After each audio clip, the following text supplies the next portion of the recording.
오늘 배추 감사 주일 및 교회 설립 31주년 감사 예배를 드리면서 맥주절 동안 하나님의 감사 제목을 레위기 23장 15절부터 22절을 통하여 말씀을 전하기를 원합니다.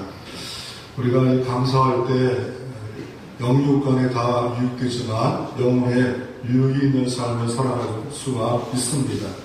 감사함으로 말미암아 우리가 영혼의 유익이 있고 감사할 때 집사님 육체의 유익이 일어나는 것을 볼 수가 있습니다. 그래서 육체의 유익이 어떻게 일어나냐면 2005년 5월 24일 SBS 스페셜에 내 몸 안의 주치의 면역에 대해서 방영을 하였는데 그 프로그램에서 포천 중문의대 대체의학 전문가 이병욱 박사님이 JPT 건강법을 소개했습니다. 포천 중문의대 대체의학 전문의 이병욱 박사가 JPT라는 건 뭐냐면 기쁠 때 암에 취한 면역세포가 일어난다. 기도, 프레이할 때 면역세포가 일어난다. 감사할 때 몸에 면역세포가 일어날 수 있음을 말하고 있습니다. 암이라는 질환은 몸의 면역세포가 깨졌을 때 병균이 언제 어느 때 들어올 수 있고 또 이 방어체계가 무너질 때 결국은 병에 걸릴 수밖에 없는데 이것을 이길 수 있는 것은 JPT 생활할 때 이길 수 있다라고 의사 전동왕 바로 이병욱 박사님은 그의 책에서 소개를 하고 있습니다.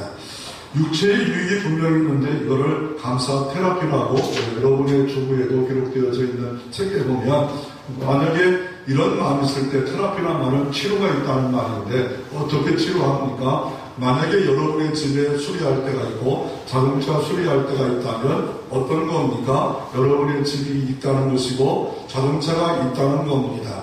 그리고 나서 어떻습니까? 더 나가서 뭡니까? 여러분이 세탁물이 많고 음식물 쓰레기가 많아 왔다 갔다 많이 버린다. 그만큼 잘 먹고 잘 살고 있다는 것을 우리가 증명하는 것이라고 이렇게 생각하면 마음의 테라피, 건강하게 살 수 있다라고 말하며 감사할 때 어떤 일이 벌어집니까? 감사할 때 몸에 엔돌물보다 더 무려 4,000배나 더 강한 다이돌품이 우리 몸에서 나와진다라고 말하고 있습니다. 우리가 영상을 잠깐 볼 텐데 첫 번째로 우리 한번 살펴보기를 원하는 것은 맥주절을 지키는 자의 축복. 우리 한번 출애굽기 오늘 본문을 그냥 두시고 출애굽기 23장 말씀을 한번 펴보기를 원합니다. 출애굽기 23장 PPT를 해주시고요. 감사방에 띄워놓겠습니다. 오후에 되면 이렇게 띄우게 수 있게 하고 출애굽기 23장 말씀 우리 같이 우리 말씀에 보면 여기서도 이게 맥주절을 지키라고 말씀하고 있는데 이 맥주절을 16절에 보면 맥주절을 지키라. 이는 내가 수고하여 밭에 뿌린 것에 첫 열매를 거둠이라 라고 말하고 있습니다. 맥주절을 지키라 하시면서 강조한 게 뭡니까? 내가 수고하여 밭에 뿌린 것을 첫 열매를 거둠이라 라고 이 출애굽기에 말씀하고 있습니다. 애굽에서 나왔습니다. 애굽에서 나와서 이제 첫 열매를 거둘 때가 언제입니까? 가나안 땅에 도착할 때 이렇게 살라라고 말하고 있는 겁니다. 가나안 때 가서 농사에서 첫 열매를 거뒀다라고 말하고 있습니다. 출애굽에서 이들에게 먹을 것을 하나님이 어떻게 줬습니까? 출애굽하자마자 가나안 땅에 들어간 것이 아니라 40년 동안 어떻게 했습니까? 하늘에서 만나가 내렸고 메추라기가 내렸다가 드디어 가나안 땅에 들어가서 어떤 일이 벌어집니까? 가나안 땅에 들어감으로 말미암아 농사했어요. 그러므로 우리가 날마다 기적적으로 만나와 메추라기를 먹게 해주시는 것도 감사하지만 그러나 일상에 살면서 소출해서 노력해서 수고해서 먹는 것도 감사한 겁니다. 우리의 노동도 감사한 겁니다. 그래서 내가 수고하여 얻은 첫 열매로 하나님께 드릴 때 맥주절로 하나님께 드려라 라고 하면서 오늘 14절부터 16절에 출애굽기 첫 번째 절기에 대한 이야기를 세 절기에 대해서 말하고 있습니다. 유월절에 대해 말씀하고 있고 맥주절에 대해서 말씀하고 있고 또 하나가 수장절 세 가지 절기를 한꺼번에 말씀에 이렇게 기록되어져 있습니다. 그러면 이렇게 절기를 지킬 때 하나님의 축복에 어떤 일이 벌어집니까? 출애굽기 23장 20절에 보면 어떻게 말합니까? 내가 내 사자를 내 앞서 보내어 길에서 너를 보호하여 너를 내가 예비한 곳에 이르게 하리니. 이렇게 절기를 지키는 자의 축복은 뭐냐면 내가 하나님의 사자를 내 앞서 보내어 길에서 너를 보호해 주시겠다라고 말씀하고 계십니다. 그러므로 우리가 하나님의 사자를 통하여서 우리에게 주시는 복은 뭡니까? 지킬 때 하나님이 보호해 주시겠다라고 말씀하고 계십니다. 이 보호의 복이 여러분 가운데도 임하기를 소망합니다. 그래서 길에서 너를 보호해 주겠다. 하나님께 예배 드리고 이렇게 할 때 우리의 이 땅에 영육간에 하나님의 보호가 있겠다라고 말씀하고 계십니다. 도나가 22절의 말씀해 보니까 어떤 하나님의 유익과 축복의 역사가 일어납니까? 내가 그의 목소리를 잘 청중하고 내 모든 말대로 행하면 내가 내 원수에게 원수가 되고 내 대적에게 대적이 될지니라. 내 앞에 원수도 나타날 것이고 대적도 있을 때 하나님께서 승리의 도움의 역사가 전능자가 창조자가 도와주겠다라고 말씀하고 있습니다. 내 힘의 힘 일밖에 없지만 전능하신 하나님이 도와줌으로 말미암아 승리의 삶을 살아드리겠다라고 말씀하고 계십니다. 이 복이 여러분에게 임하기를 바랍니다. 여호와가 도와주셔서 승리했다. 죄에서 승리했고 원통함에 승리해서 하나님의 사랑과 또한 승리를 맛보는 삶을 살라라고 말하고 계십니다. 세 번째로 또 보면 어떤 복을 주십니까? 오늘 25절에 말씀해 보니까 내 하나님을 여호와를 섬기라. 예배하고 섬기라. 그리하면 여호와가 너희의 양식과 물에 복을 내리고 너희 중에서 병을 제하리라. 아멘. 주님께서 복을 주시는데 뭐의 복을 주십니까? 양식의 복을 주십니다. 물의 복을 줍니다. 중동 지역은 물이 생명입니다. 우리나라처럼 비가 많이 오는 나라가 아니라 6개월 비가 오고 우기가 있고 6개월 건기에는 비가 오지 않는 나라에 물의 복을 주겠다. 양식의 복을 주겠다.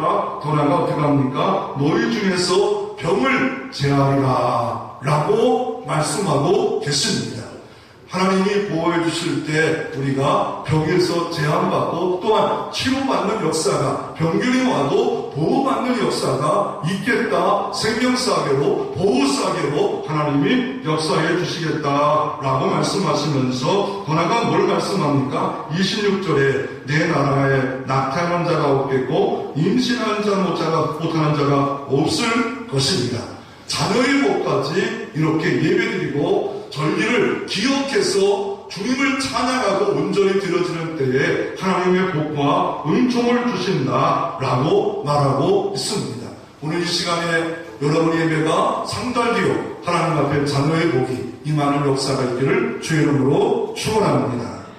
더 나아가 오늘 30절에 말씀해 보니까 어떤 복과 은혜를 주신다라고 말씀하고 계시냐면 내 지경이 넓어지리라. 계속 넓어지는 복이 있는데 말씀하고 있습니다. 지금 영상에 뜨고 있는 예수 그리스도의 초상화가 있지 않습니까? 이 예수님의 초상화를 그렸던 사람은 원어 설매입니다. 이 설매의 간증을 잠깐 말씀하면서 감사할 때 어떤 유익과 복이 있는가를 간증을 여러분에게 들려주기를 원합니다. 이 설매라는 사람은 1940년대 살았던 사람이었는데 이 사람이 암에 걸렸어요. 그래서 의사가 시한부 선언합니다. 3개월밖에 살 수 없습니다. 아내는 예쁘고 예쁜 탤런트로 인기 탤런트로 아내가 너무 예뻐요. 돈도 많고 또한 아내도 예쁘고 또 여타 탤런트로 인기 없는 그런 부인을 두고 있습니다. 3개월밖에 안 남았다는 소식을 듣고 집에 가서 한숨을 너무 길게 했습니다.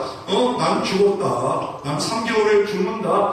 좌절과 절망의 침체 늪 속에 깊이 들어갑니다. 그럴 때 아내가 임신 중이었습니다. 그럴 때 아내가 이런 말을 합니다. 지혜로운 아내입니다. 지혜로운 아내의 말이 어떤 말을 하냐면 3개월밖에 안 남았다 하지 말고 3개월이나 남았네. 말을 좀 바꿔서 감사의 말로 바꾸면 어떨까요? 라고 아내가 제안합니다. 그 소리를 듣는 순간에 깨달음이 왔어. 아, 그래. 어차피 죽을 거고, 누구든 죽는데 3개월이나 남았구나. 이런 생각 가운데 3개월을 사랑합니다. 사랑하면서 내가 뭐를 할까? 예수 믿는 사람이고 구원받은 사람으로 뭘 할까? 그러다가 감사하는 마음을 가지고 예수님의 초상화를 그립니다. 그 감사를 담아 그린 예수님의 초상화가 원어 손변이 만든 거고, 이게 전 세계에 나오자마자 500만 부가 이 초상화가 팔리는 그 이야기가 벌어집니다. 지금도 많은 구글이나 네이버 가면 이 초상화가 있지 않아요? 그리고 신기한 일이 뭐냐면 3개월 지났는데 몸이 쇠약하지 않습니다. 암 기운이 퍼져가 있지 않았습니다.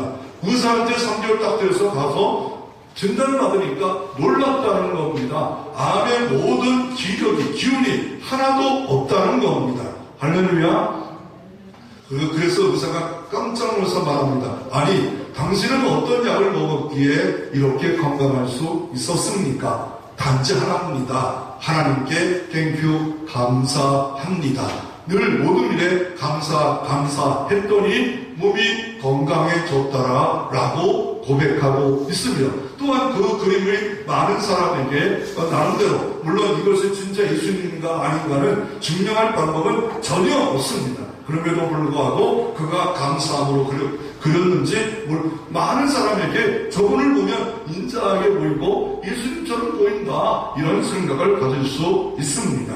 그리고 이 감사란 내용이 3주 전에 책 하나 왔습니다. 분당에 있는 이찬수 목사, 우리 합동촌 후배 목사인데, 그분의 책을 봤는데 감사책을 썼더라고요. 이 사람이 감사책을 썼네? 그런 책을 한번 쭉 보는데, 그분이 강조하는 게 우리 교회와 똑같아요. 감사 153을 하라는 겁니다. 우리 근데 1과 5가 좀 3과 우리 교회와 달라요. 이런 뭐냐면, 하나님의 말씀을 매일 한 번을 묵상하라.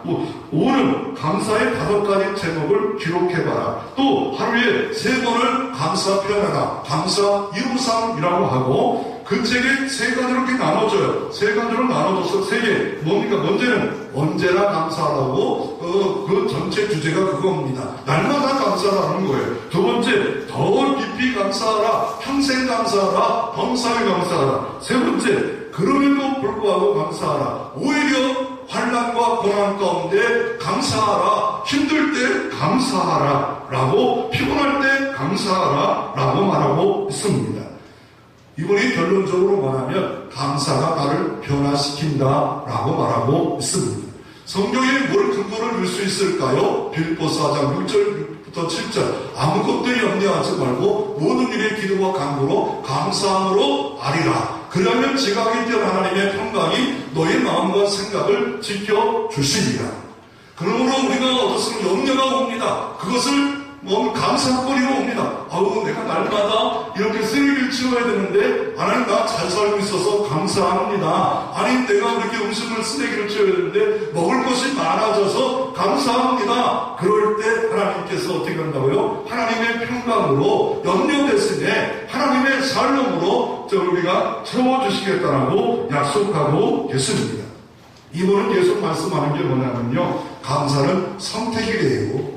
어떤 사람은 불평을 선택할 수 있고 감사를 선택할 수 있다고 말하고 있습니다. 왜요? 감사의 얼굴은 think, 바로 생각에서 이어지고 있는 거 아시지요? 어떤 생각을 갖느냐에 따라서 우리는 감사를 선택할 수 있음을 말하고 있습니다. 감사는 훈련이에요. 이거는 얼마나 성숙되게 훈련받아야 따라서 범사에 감사, 항상 감사함으로 하나님의 영광의 도구로 사용될 수 있는 겁니다. 감사는 능력이에요. 얼마나 많은 성령의 능력을 받았냐에 따라서 모든 일에 감사, 오히려 감사할 수 있다라고 말하고 있습니다. 오늘 맥주절을 맞이하고 교회 설립 우리 31주를 맞이해서 감사가 회복되어서 능력의 종이 되어지고 한날날에 하나님께 부르짖을 때 주님께서 건져주시는 약속을 감사의 제사 드릴 때 약속한 복이 임하기를 주의 이름으로 축원합니다. 자주 나가는 거 아니에요. 네. 맥주절, 칠칠절, 이 초실절을 날짜를 통해서 우리가 살펴보기를 원합니다. 오늘 본문의 레위기 오늘 말씀에 보면 이 날짜에 대한 성경의 말씀이 기록되어져 있습니다. 우리가 이 말씀이 언제 오늘 15절에 보면 레위기 13장 15절 성경에 보면 안식이 이튿날 공거리가 요제로 곡식단을 가져올 날부터 세워서 7 안식일의 수요를 채우고 라고 말합니다. 저도 모든 목사님도 실수했던 것이 뭐냐면 이 6월절부터 50일 지나서 오순절이 됐다고 설교했습니다. 저도 그렇고 신학교 교수도 그렇고. 그런데 성경에 제가 5년 전부터 성경을 더 깊이 연구하다 보니까 아닙니다. 오늘 15절에 보면 안식의 이튿날 너희가 요제로 곡식단을 가져온 날부터 수호하세요. 7 안식일 수요를 채우고 7 안식의 이튿날까지 합하여 50일을 계수하여 세조들을 여호와께 드리라. 분명히 날짜 계수법을 말하고 있지 않아요? 안식 후 첫날이에요. 안식을 지난 첫날부터 이렇게 세라고 분명히 성경은 말씀하고 있습니다.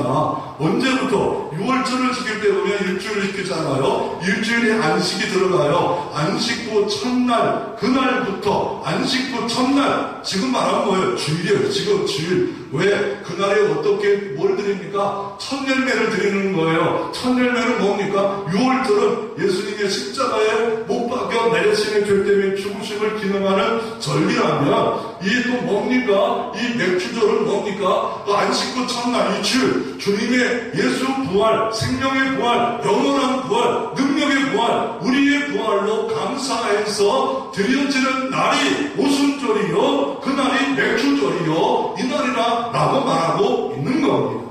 안식 후 첫날 바로 일주일에 6월절 지킬 때 이 안식 후 첫날에 초실절을 드려요. 초실절이라는 게 뭐예요? 첫 열매를 드리는 거예요. 첫 열매를 어디서 드려요? 성전에서, 예루살렘 성전에서 대표해서 제사장이 가장 먼저 익은 지역에 가서 이게 에르노스 흙 중에서도 시커먼 흙이 있는 곳에 아니면 화산재가 있는 곳에 가장 먼저 보리가 있기 때문에 그것을 가져와 4월달쯤에 드려지는 그것이 바로 뭡니까? 초실절로 그 안식 후 첫날 초실절이 드려진 그날부터 50일 동안 성전에서 대표적으로 드렸고 개인이 부활을 감사해서 첫열매 곡식 한 달을 오매를 하는데 그것을 하나님 앞에 북남 동서 상하 흔들면서 요제의 이 제사 방법을 통해서 드려지라 라고 하는 것이 바로 맥주절입니다.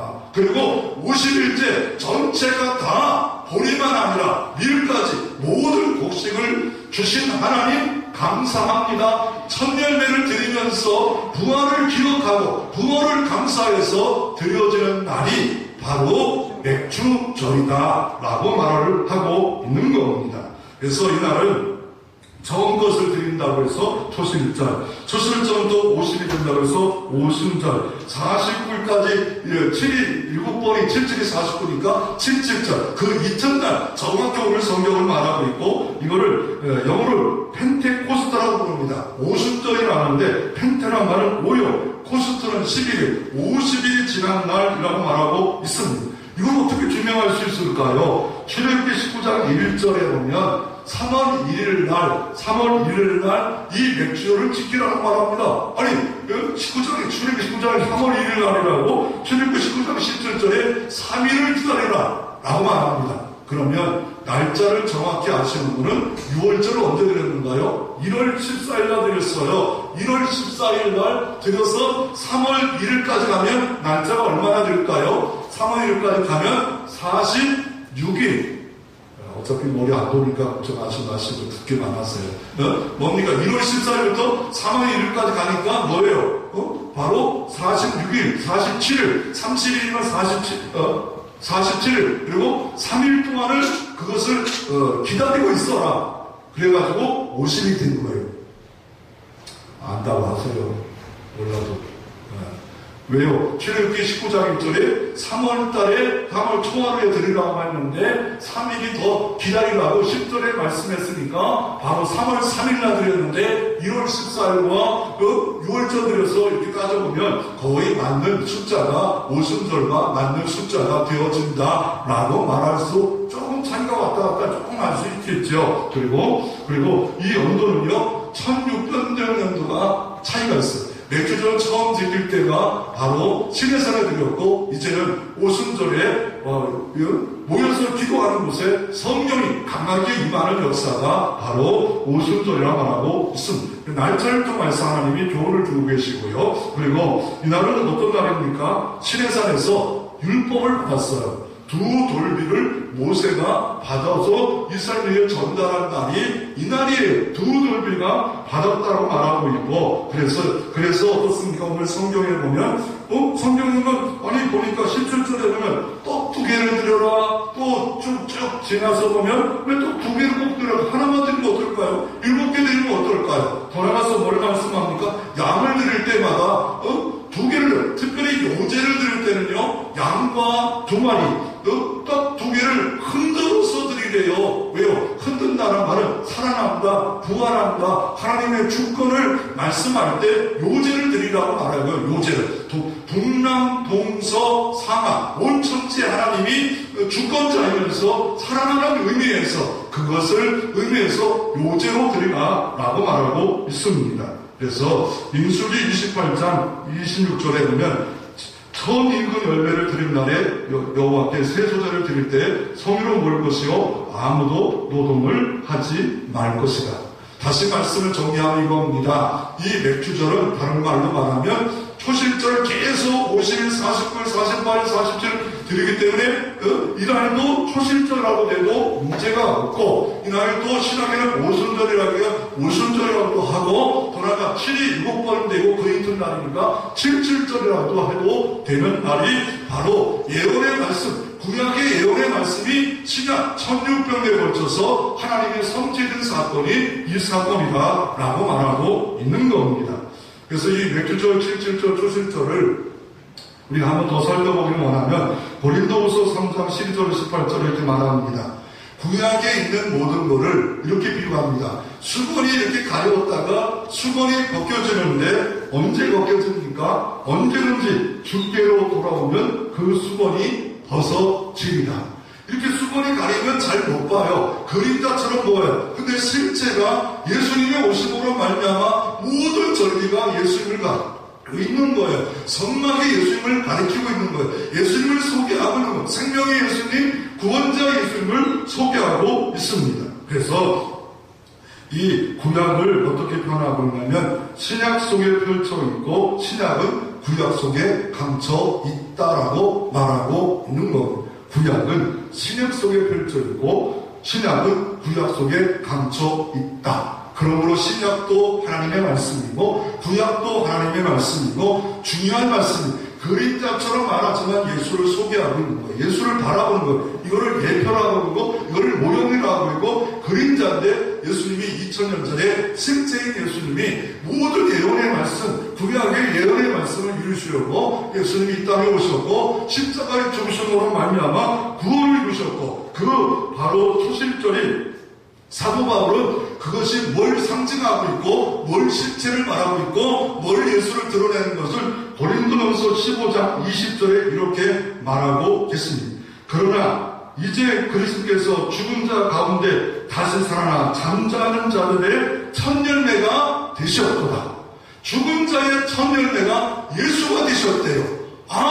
사도 바울이 해석하지 않으면 이해를 못할 수도 있었는데 초실절을 왜 그렇게 드리라고 했는가? 왜 드리라고 하는가? 사도 바울은 영감을 받아서 예수 그리스도가 죽은 자들의 첫 열매가 되셨대요. 사망을 이기셨대요. 죽음을 이기셨대요. 영생 부활하셨대요. 생명의 부활했대요. 저는 포도나무요 가지고 붙어있는 자는 이 영생 부활, 생명의 부활에 우리도 들어갈 수 있는 겁니다. 내 공도 아니에요. 내 능력이 아니에요. 예수님 때문에, 예수 십자가 사랑 때문에 나도 영원히 부활할 수 있는 겁니다. 이거는 돈을 살 수 없습니다. 이거는 잠깐 건강하고 안 걸리고 이게 아니에요. 영원한 부활, 생명의 부활, 예수 믿으면 누구든지 이 은총에 들어갈 줄로 믿으시기를 바랍니다. 왜요? 예수님이 약속했고 예수님이 생명의 부활에 첫 열매가 되셨어요. 첫 열매. 그럼 그 뒤에 열매가 있는데 바로 오순절날 바로 성령이 임하셔서 교회가 탄생했고 그 교회의 첫 열매가 하나님께 드려진 거예요.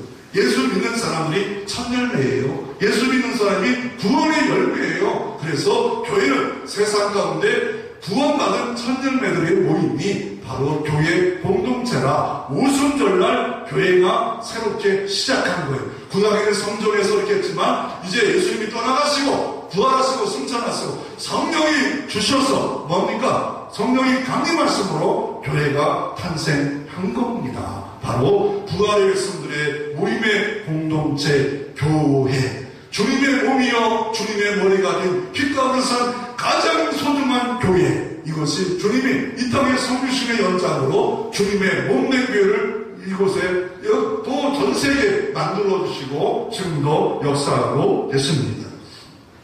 이 맥주절은요 십계명을 주신 날입니다. 그래서 어떻게 주셨냐면요 출애굽기 19장에 보면 시내산에 이스라엘인들이 전체 200만이 모였어요. 그런데 갑자기 십계명을 받는 날 여호와께서 불 가운데 막 임하여 보시고 그리고 온기적 연기까지 떠오르시고 막 연기가 그래 산이 크게 진동하고 나팔 소리가 갑자기 막 위에 하늘에서 막 빵빵빵빵 부르시면서 하나님의 음성이 있고 두들비를 모세를 통해서 주시고 그런 역사가 일어났습니다.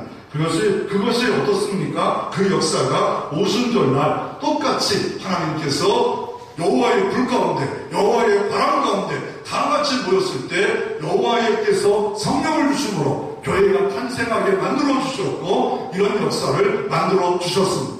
구약의 출애굽기 19장의 말씀은 뭐로 표현할 수 있냐면 여호와의 새로운 언약식이에요. 시내산에 딱 모아놓고서 너는 나의 백성이고 나는 너의 하나님이니라. 이게 언약식이에요. 하나님이 언약하면서 10계명을 주면서 하나님의 백성은 이 법을 가지고 살라 라고 했던 것처럼 오순절 성령이 교회가 오심으로 말미암아 바로 성령의 공동체를 만들어 주시고 하나님의 뜻대로 사는 말씀대로 사는 공동체 이 땅의 유일한 공동체로 교회로 만드시는 이 날이 바로 이 날이라고 말씀하고 계십니다.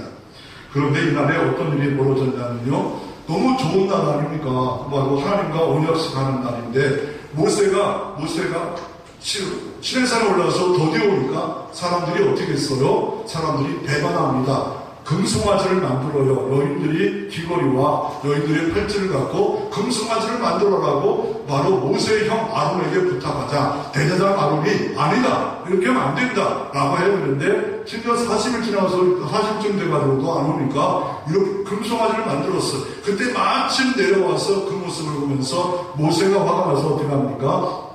금송아지를 다 갈아라. 그리고 사람들에게 다 먹게 하라. 그러면서 한 말씀 합니다. 만약에 하나님 편에 서 있기를 원하는 자는 내게로 나와라. 그러면서 어떤 일이 벌어집니까? 그때 레위 지파가 나옵니다. 레위 지파가 왜 나옵니까? 언제부터 나옵니까? 이 레위 지파는요 야곱의 12아들 중에 레위 지파인데 야곱의 사랑을 못 받았어요. 왜요? 왜냐하면 딸 디나가 이 하물의 추장의 아들이 강간을 해버려요. 그러니까 이 레이와 형제를 둘을 데리고 와서 뭐 어떻게 합니까?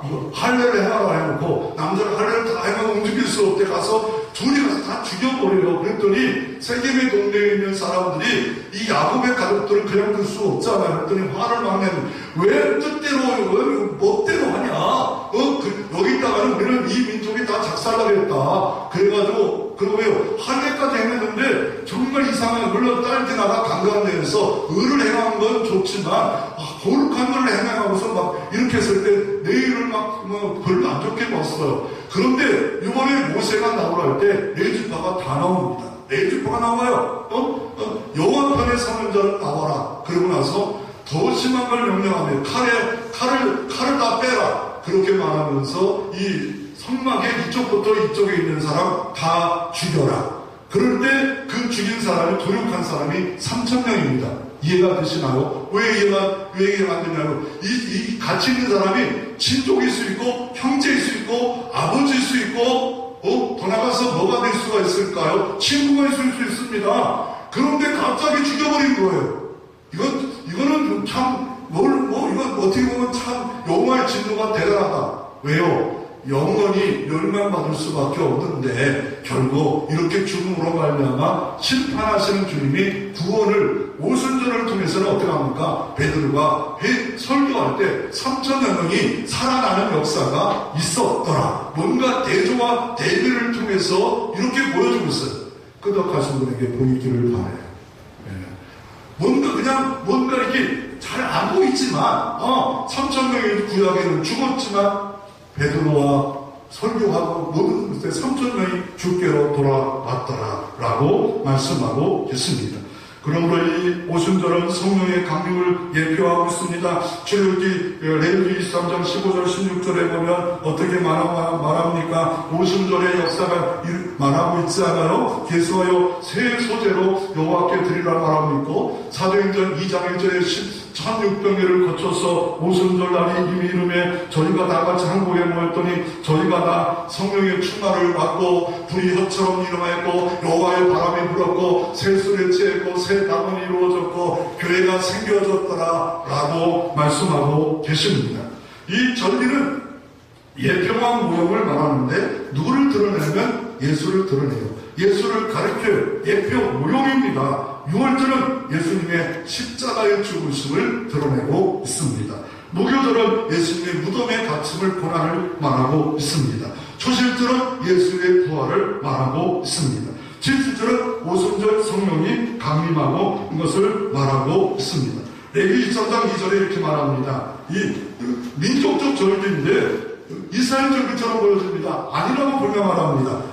말씀에 보면 뭘 말씀합니까? 15절 16절에 보면 이 하나님께 이 절기를 지키라 라고 말씀하시면서 하나님께서 이 절기를 지켜라 라고 말합니다. 이날에 이 절기를 지켜라. 이 절기는 여호와의 절기니라. 하나님이 기뻐하는 절기니라 라고 말씀하시면서 이 절기를 지키라 라고 말씀하고 계십니다. 그러니까 이 절기는 뭐냐면 이스라엘의 절기가 아니라 여호와의 절기예요. 나의 절기라고 말하고 있습니다. 그래서 하나님의 절기고 하나님의 은총의 절기라고 레위기 23장 2절 한번 봅시다. 같이 한번 읽어볼까요? 레위기 23장 2절 같이 한번 성경을 읽어보겠습니다.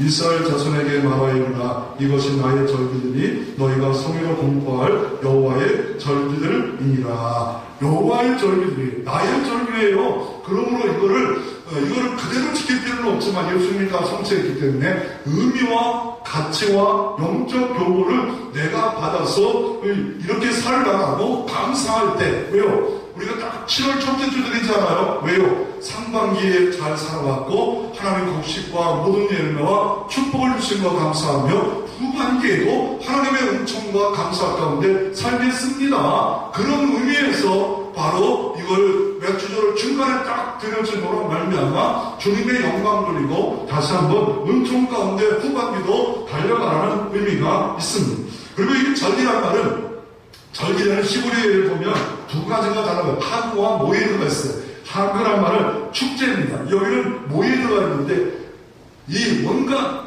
꼭 기억할 시간 뭐예요? 맥주절 이거는 뭐예요? 하나님께서 교회가 탄생했고 말씀을 주셔서 하나님과 언약의 역사가 이루어지는 것을 꼭 기억하라. 그리고 나가서 뭘 기억해요? 예수 부활, 우리의 부활이다 라는 걸 꼭 기억할 절기, 모예드 절기라. 그래서 이거 다 까먹고 살아가요. 너무 바쁘다 보니까 예수가 나의 부활이다 감사하자. 왜요? 이 땅에 한시적이에요. 잠깐 살아요. 영원히 사는 나라가 천국에 내 것이 있는 사람의 시각으로 이 땅을 바라봐야 되는데 예수 부활 내 부활로 바라보지 않으면 이 땅에 너무 연연해요. 물론 이 땅에 성실하게 살아야지요. 그러나 너무 연연하고 집착해서 고난만 오면 넘어지고 시험 들고 쓰러지는 삶을 산다면 예수 부활을 소망을 갖지 못하기에 중간에 한 번쯤 기억하라 라고 우리가 이런 지키는 날로 우리가 맥주절을 지키고 있는 겁니다. 이 오순절의 성령의 특징은 뭡니까?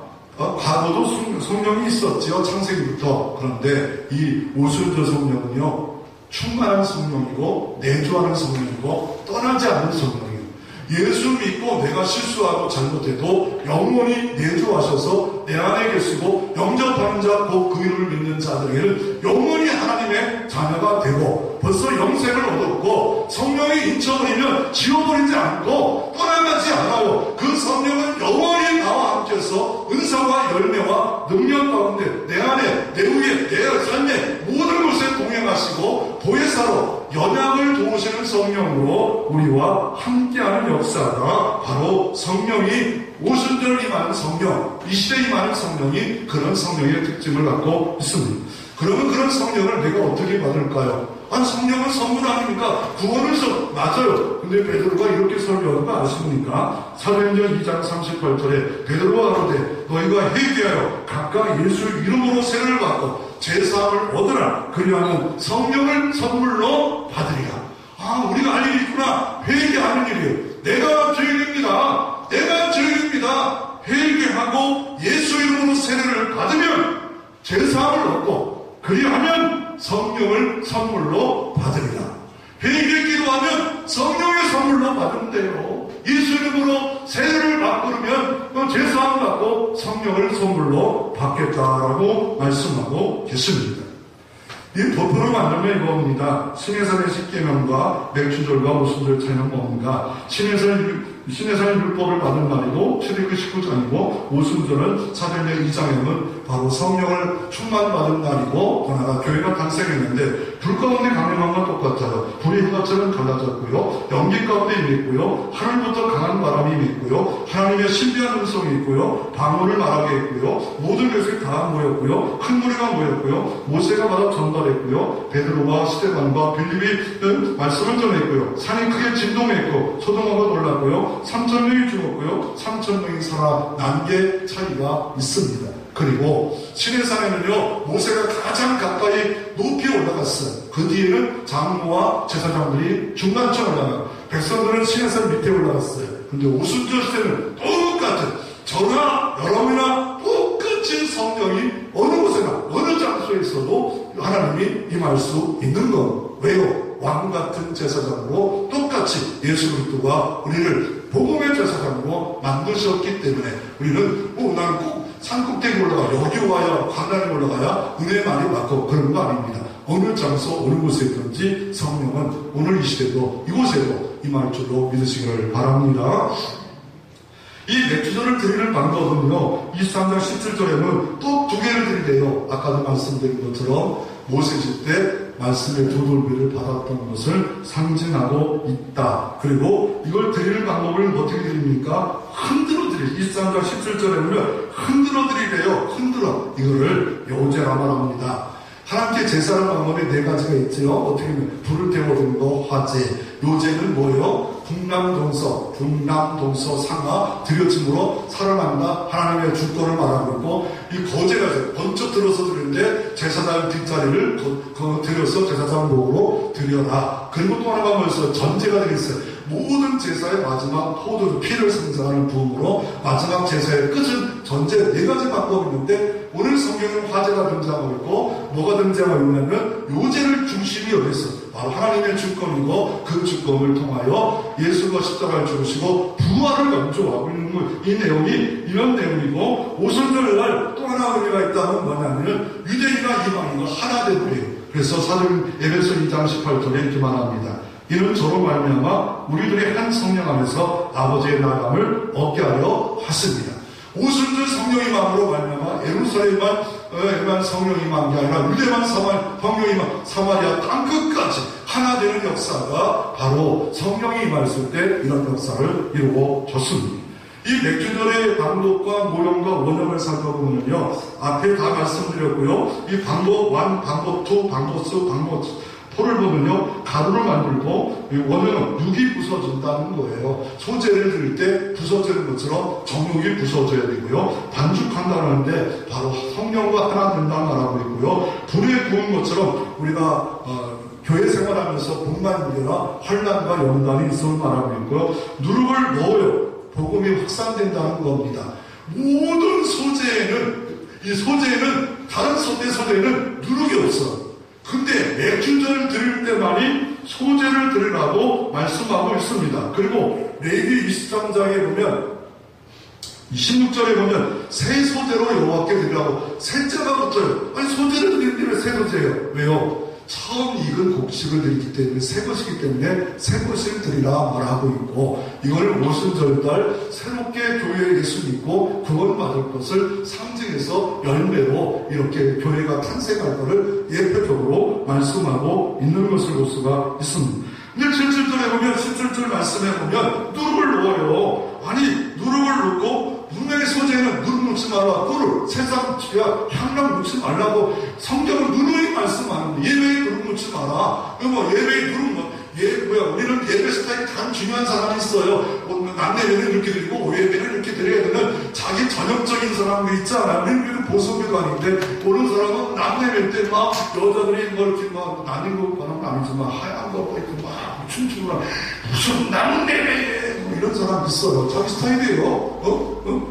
근데 지금으로 전화하면 남예배 때 막 꿍깍꿍깍 경건하게 오고 가는 거 피아노만 해보는데 지금 꿍깍꿍깍 여기가 술집이야? 그런 사람 봤어요. 맞아요. 그 말도 맞고 이 말도 맞아요. 동아리였다고 했나 시험 볼까. 17절 말씀해 보니까 뭡니까? 떡 두 개를 갖다가 흔들지니 떡 두 개를 흔들래요. 근데 누룩을 넣어 부은 것이요. 누룩을 내요. 누룩에는 두 가지 의미가 있잖아요. 부정적인 있고 긍정적인 게 있어요. 누룩을 넣을 빵은 뭐예요? 그거는 유교병이에요. 누룩을 넣지 않은 빵은 뭐예요? 6월절 일주일 동안 무교병을 넣어서 예수님의 고난을 묵상하는 기간을 갖는데 누룩을 넣어요. 오순절날 가나안 땅에 들어가서 첫 열매를 드릴 때 그때부터 누룩을 넣어요. 왜요? 왜 그랬습니까? 하나님이 일반 삶에 은총을 주신 거예요. 은총의 최고 절정은 뭡니까? 복음을 누룩처럼 부풀려서 퍼지라. 누룩은 죄를 상징하는데 여기는 꼭 누룩을 누라고 하는 하나님의 의도가 뭘까요? 누룩은 일반 백성들이 먹는 거. 예배 때 드릴 때는 누룩을 넣지 말아야 돼. 근데 맥주절 예배를 드리는데 누룩을 넣으래요. 이것처럼 퍼지라. 복음의 확산되라. 결국 사도행전에 바로 초대교회가 어떤 일이 일어났습니까? 오직 성령이 맞아 1장부터 8장까지 예루살렘과 유대에 퍼졌고 9장부터 17장까지 사마리아까지 퍼졌고 17장 18장부터 28장까지 땅끝까지 바로 사도 바울과 모든 사도를 통해서 교회를 통해서 전파되지 않았습니까? 그래서 빌립을 통하여 마가를 통해 전 세계로 복음이 증거되지 않았습니까? 바로 이 맥주절을 우리는 다시 한번 생각할 것이 뭐냐면 내가 예수 부활의 증인되게 주옵소서. 교회는 예수 부활을 증언할 것이 교회입니다. 마지막으로 오늘 본문 22절에 뭘 말씀합니까? 곡식을 거둘 때에 뭡니까? 좀 남겨둬라. 왜요? 가난한 자를 돌보시는 하나님, 가난한 자를 축복하기를 원하시는 하나님, 가난한 자를 사랑하시는 하나님, 그 하나님, 고아와 과부와 개개 하나님, 우리는 가난한 자에게 사랑을 나누고 복음을 나눠 우리가 누룩처럼 퍼짐의 역사를 일으키라고 말씀하고 계십니다. 오늘 두 가지 감사를 드릴 때 감사가 회복되어지므로 여러분의 영육 간에 유익과 복을 받는 역사가 있기를 주의 이름으로 축원합니다.